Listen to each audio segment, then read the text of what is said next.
Forest, Montana. There's a place that doesn't appear on any official map.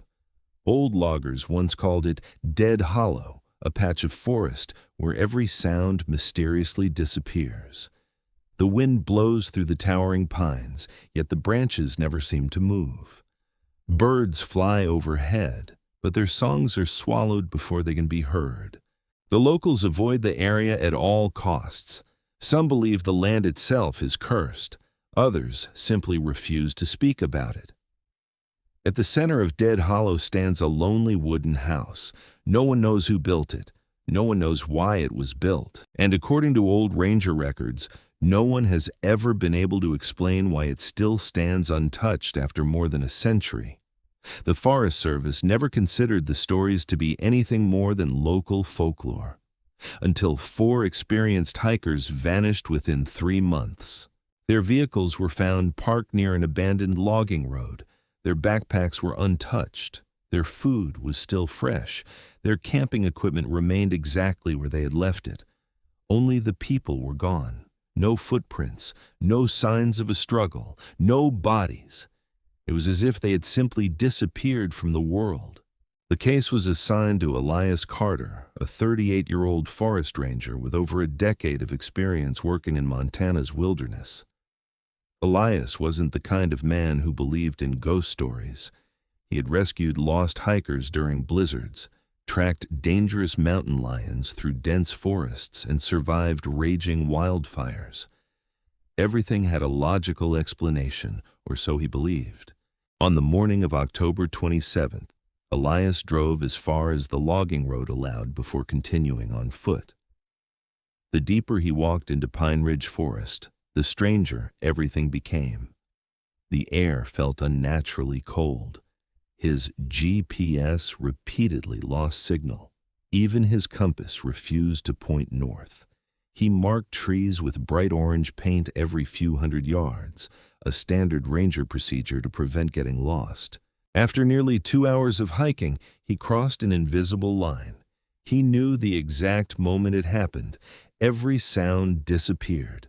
The crunch of leaves beneath his boots, gone. The wind, gone. Even his own breathing seemed distant, as though someone had wrapped the entire forest inside thick walls. Elias stopped walking. He picked up a dry branch and snapped it in half. He watched it break, but he heard nothing. For the first time in years, genuine unease settled into his chest. He slowly looked around. The forest felt frozen, not lifeless, waiting. Another 20 minutes passed before he finally saw it. The house. It stood alone between enormous pine trees, its dark wooden walls almost blending into the forest itself. It wasn't collapsing, it wasn't covered in vines. There was no moss growing on the roof. The building looked impossibly well preserved, despite being abandoned for decades. It almost looked maintained. Elias approached carefully. The front door had no handle, no lock, no visible way to open it. He circled the entire house.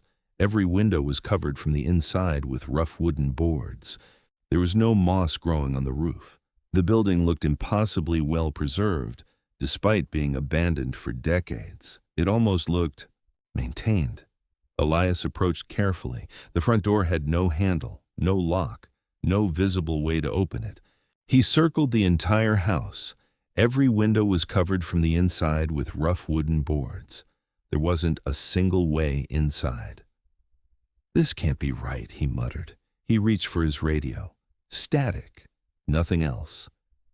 As he stepped away from the porch, a sharp click echoed behind him. This time, he heard it. He spun around. A solid brass doorknob had appeared on the front door. Only seconds earlier, the door had been completely smooth. Elias stared in disbelief. He walked back toward it. The brass felt cold enough to burn his skin. For several long seconds, he simply stood there, debating whether to leave.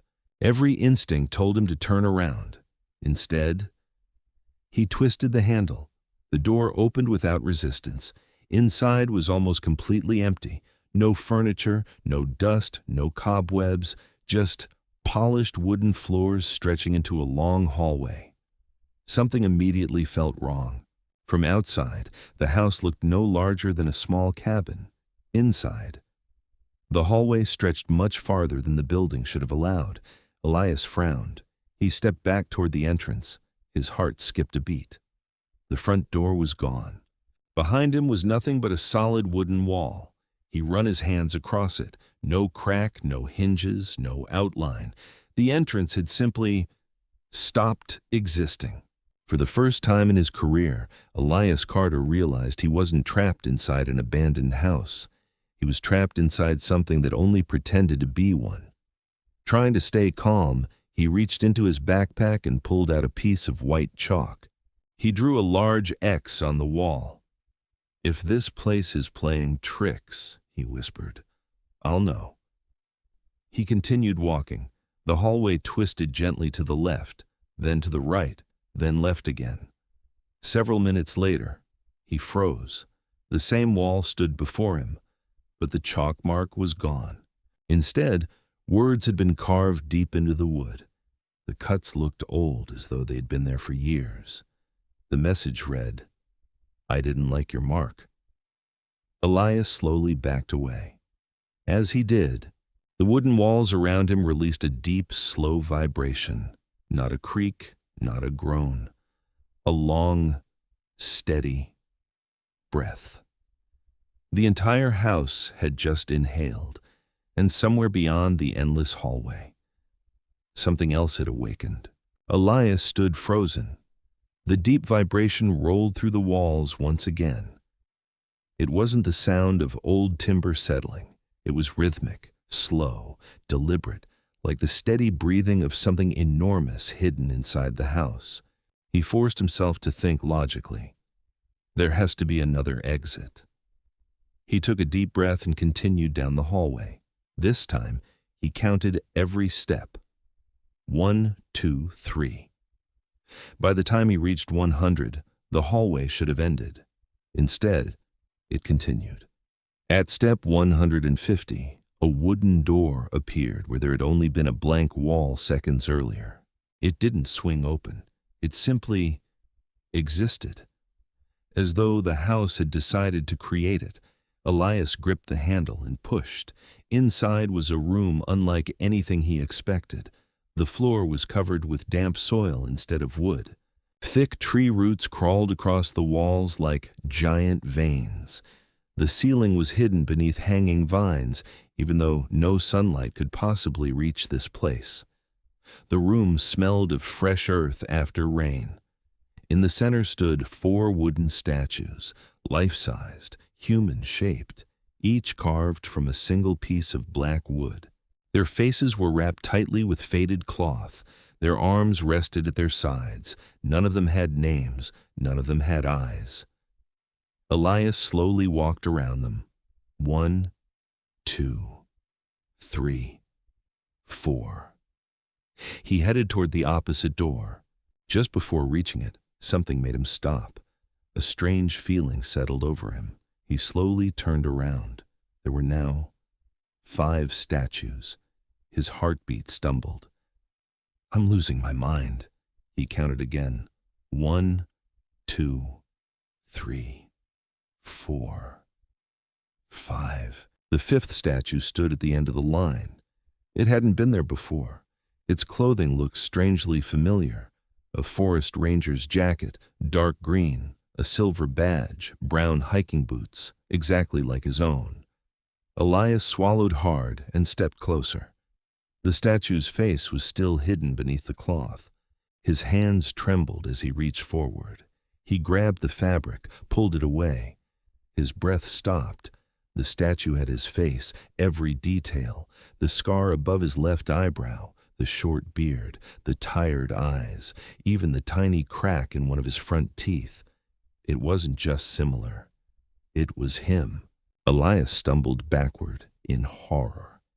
At that exact moment, every other statue slowly turned its head toward him. None of their bodies moved, only their heads. The motion was painfully slow. wood scraping against wood, one after another, until all 5 statues faced him. Silence, no footsteps, no breathing. Only 5 motionless figures, staring where their eyes should have been. Elias bolted toward the door. The moment he crossed the threshold, it slammed shut behind him. The sound echoed through the endless corridors. Then, a voice whispered from somewhere inside the walls. It wasn't male, it wasn't female. It sounded ancient, dry, almost wooden. No one disappears here. The whisper drifted through every hallway. They stay. A pause, then the final words, until they become part of the house. Elias's blood run cold. He looked down at his right hand. The skin on 2 of his fingers had changed. It no longer looked like flesh. Fine cracks spread across it like tree bark. When he touched it with his left hand, it felt hard, solid, like polished wood. There was no pain, only numbness. The transformation was spreading, slowly, patiently. As though the house wasn't trying to kill him, it was changing him into something that belonged there forever. Panicking, Elias pulled out his survival knife and scraped at the wooden skin. Thin splinters fell onto the floor. But beneath him, more wood, not flesh, wood. His breathing became frantic. He began running without thinking. The hallway twisted again, left, right, left, until he suddenly burst into a gigantic chamber. He stopped dead in his tracks. The room was larger than the house itself could possibly contain. In its center stood an enormous dead tree. Its trunk pierced through the ceiling. Its roots disappeared into every wall and beneath every floorboard. The house wasn't built around the tree. The house was growing from it, and carved into the bark were hundreds of names, each followed by a year: 1912, 1913, 1914, 1915, 1916. The carvings covered every inch of the trunk. At the very bottom, there was one empty space. As Elias stared at it, a thin crack appeared in the bark. Invisible claws seemed to carve letters into the wood, slowly, one letter at a time. E, then L, then. Elias couldn't move. The tree was writing his name, and somewhere deep inside the walls, the house inhaled once more. The next letter appeared before Elias's eyes. A then. Chess. His name was complete. Elias Carter. The fresh carvings bled a thick black sap that slowly ran down the trunk before disappearing into the roots beneath the floor. A deep vibration spread through the chamber. The entire house exhaled.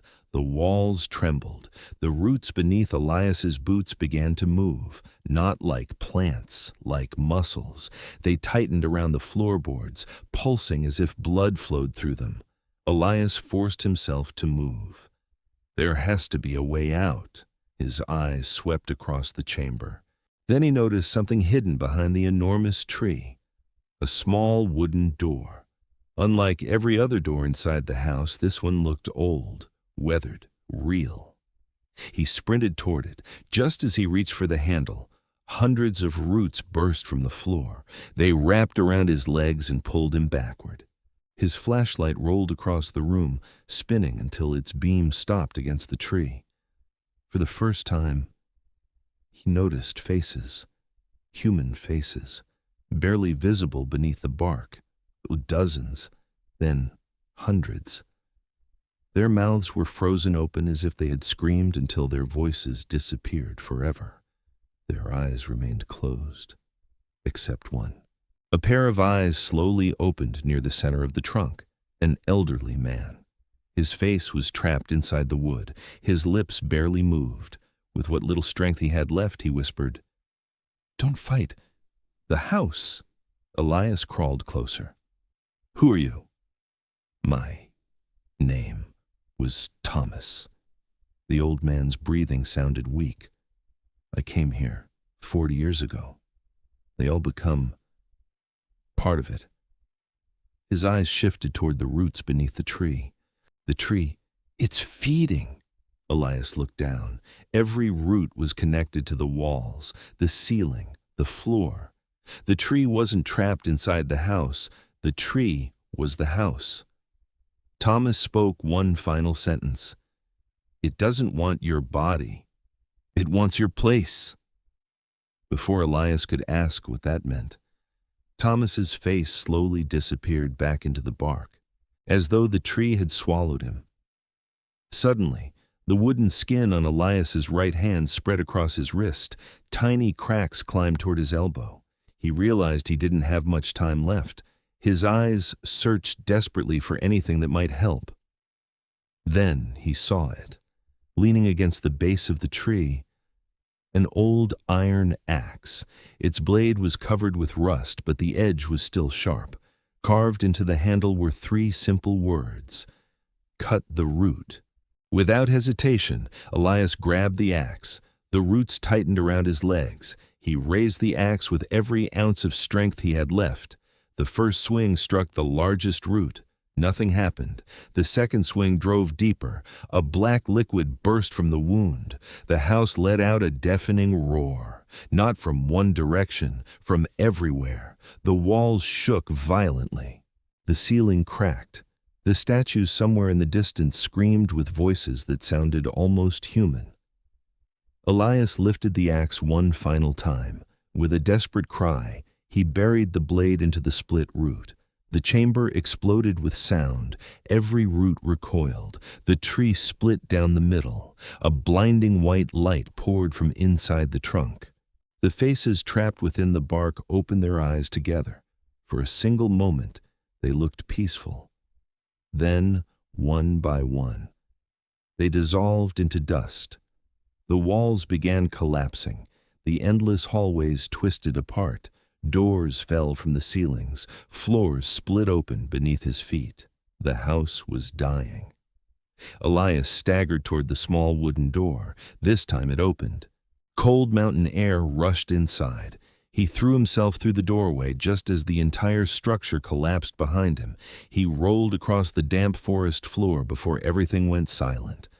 When he finally looked back, there was no house, no broken wood, no tree. Nothing, only an empty clearing surrounded by towering pine trees, as if the place had never existed.